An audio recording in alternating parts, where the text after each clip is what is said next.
This is RiverTalks with Jonathan Brush, President and CEO of Unbound.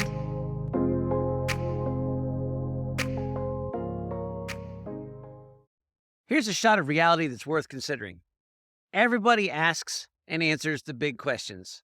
And when I say big questions, I mean questions like, why am I here? What is my purpose in life? What happens to me when I die? Those big existential questions that sometimes get belittled as the philosophical questions, the big thinking questions. But the reality is everybody asks and answers those questions. But there's a big difference. Some people ask and answer those questions consciously. They think about it. They consider it. They look at the implications.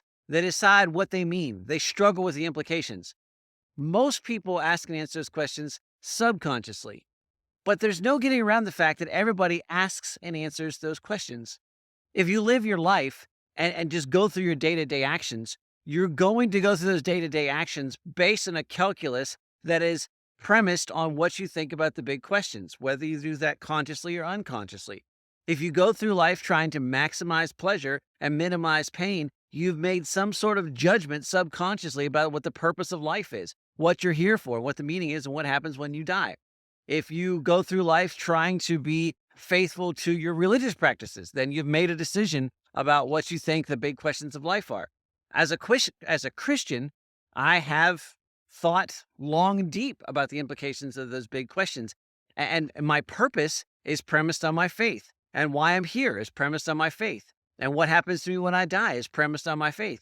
And so all of those things have significant implications, and they have an impact on the way I live my day-to-day life, on the decisions I make, on the actions I take, on the things that I think, on the things that I say, on what I record on these videos and for these podcasts.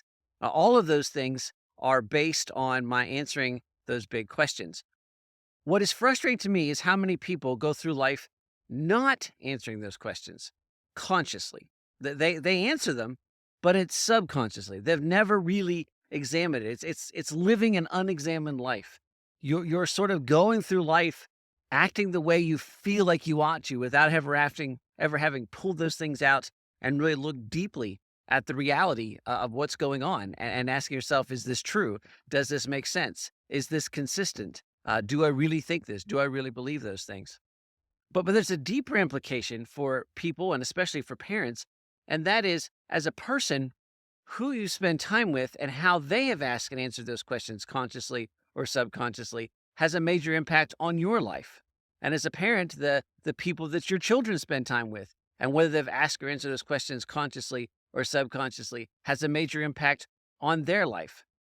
In other words, if you hang out with people who have deliberately asked and answered the big questions, your results in life are going to be dramatically different than if you hang out with people who have never consciously asked and answered the big questions.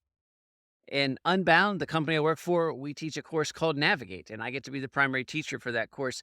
And we start with this. We start with this process of orientation. And we say, before you can make any big decision, you have to figure out the orientation. Where am I? And where am I in relation to everything else? And that means asking and answering the big questions. It means considering these things. And people who consciously ask and answer those questions, they're in a position then to make a decision about what they do next.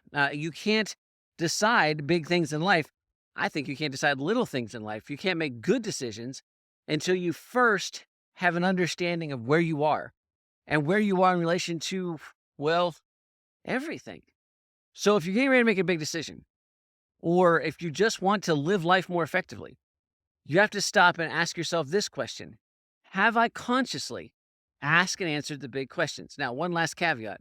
You don't have to fully understand and know the answers. Answering some of the big questions may take a lifetime of questioning and study and pondering and thinking. It's not about having final answers. It's about being willing to have the courage to ask those questions and pursue them and take them seriously. People that do that tend to live richer, more fulfilled, and certainly, ultimately, more purposeful lives.